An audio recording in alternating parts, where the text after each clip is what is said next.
I'm a food safety expert. Why this viral rat video is even worse than you think. We've all seen it by now. It's the video currently tearing through your feed. A street food vendor, a busy evening crowd, and a large rat scurrying across the prep surface, right over the open containers of ingredients. The comments are filled with "yikes" and "never eating out again." But as a professional food safety auditor, I'm here to tell you, the rat is actually the least of your problems. While the rodent is the visual shock factor, the systemic failures happening in those 30 seconds of footage are a masterclass in how to cause a localized outbreak of foodborne illness. Let's break down the technical disasters hiding in plain sight.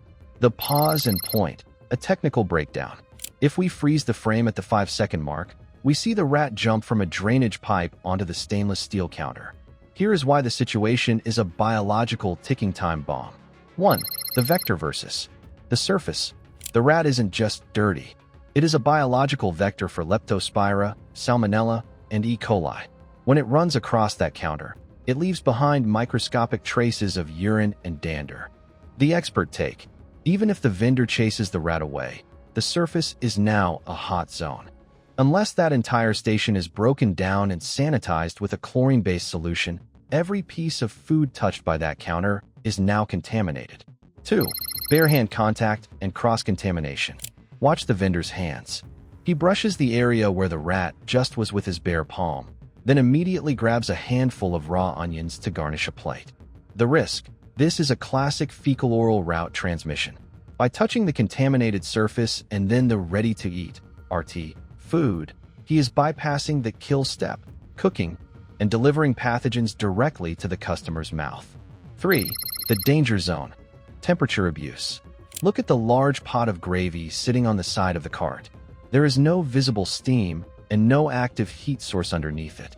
The math. Bacteria thrive between 5 degrees Celsius and 60 degrees Celsius. This is known as the danger zone.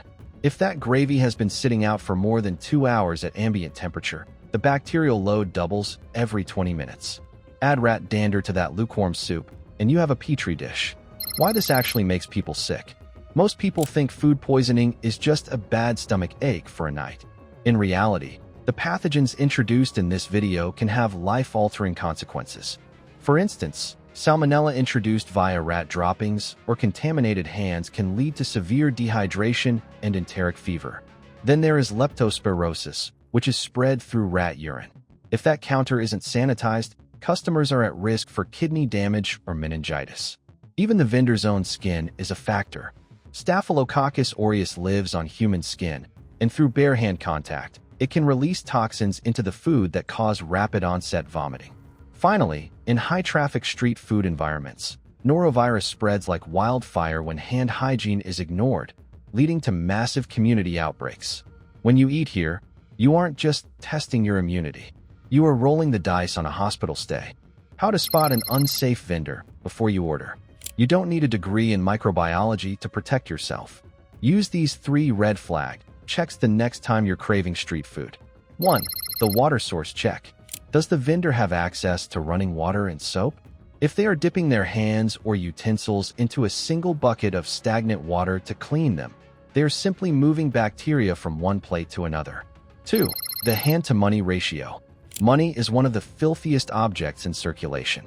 If the person touching your food is also the person taking your cash without changing gloves or washing hands in between, walk away.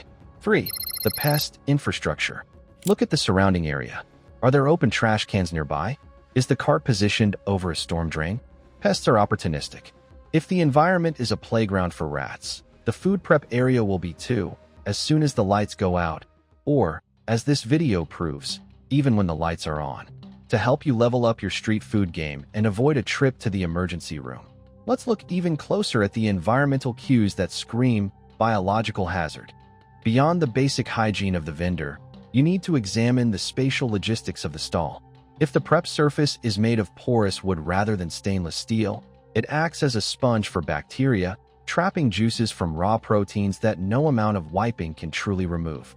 Wood cracks over time, creating deep fissures where colonies of Listeria or Salmonella can hide and thrive, protected from the sun's UV rays.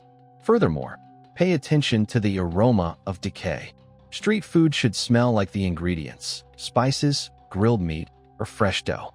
If you catch a whiff of sourness or ammonia near the stall, it's a sign that organic waste is rotting in the cracks of the pavement or the cart's base. This isn't just an unpleasant smell. It is a chemical signal that attracts flies, which carry over 200 different types of harmful bacteria on their legs alone. A call for accountability. This viral video shouldn't just be cringe content. It should be a catalyst for change. The graphic nature of the footage serves as a wake-up call for every stakeholder in the food ecosystem. To the regulators, FSSAI/local health deps, we need more than just reactive inspections after a video goes viral. We need mandatory food safety basic training for every licensed street vendor. Consistent, unannounced audits are the only way to ensure the rat video doesn't become the norm. Beyond surface-level checks, authorities must implement a tiered grading system visible to the public, similar to those in major global cities. If a vendor cannot maintain a basic sanitary perimeter, their license shouldn't just be fined. It should be revoked until they pass a rigorous recertification. To the consumers, we vote with our wallets. When we tolerate visible filth because the food is cheap or authentic, we signal to vendors that safety isn't a priority. We have become desensitized to street-side grit, but there is a massive difference between a humble setup and a hazardous one. Stop rewarding negligence with your patronage. Your health is worth more than a 5-minute flavor fix. To the vendors, food safety is a human right. Serving food is a responsibility that carries the weight of your customers' lives. Ignorance is no longer an excuse in the digital age. Proper storage, high-heat cooking, and pest exclusion are the bare minimum requirements of the trade. If you take pride in your recipe, you must take equal pride in the protection of those who eat it. The expert's bottom line: a rat in the kitchen is a symptom of a much larger disease, a total lack of food safety culture. This isn't just a bad luck moment caught on camera. It is a failure of the entire operational chain. When basic hygiene is treated as an optional luxury rather than a non-negotiable standard, the entire community is put at risk. If they are comfortable letting a rat run across the counter while cameras are rolling, imagine what is happening when the cameras are off and the lights are low. We must demand better, or we will continue to pay the price in public health. It reflects absent training, weak oversight, and a normalization of unsafe shortcuts that quietly compound over time. From sourcing and storage to preparation and service, every neglected step increases cumulative risk. Food safety is not a cosmetic upgrade. It is a foundational discipline. Without accountability, enforcement, and daily vigilance, preventable outbreaks become inevitable rather than accidental.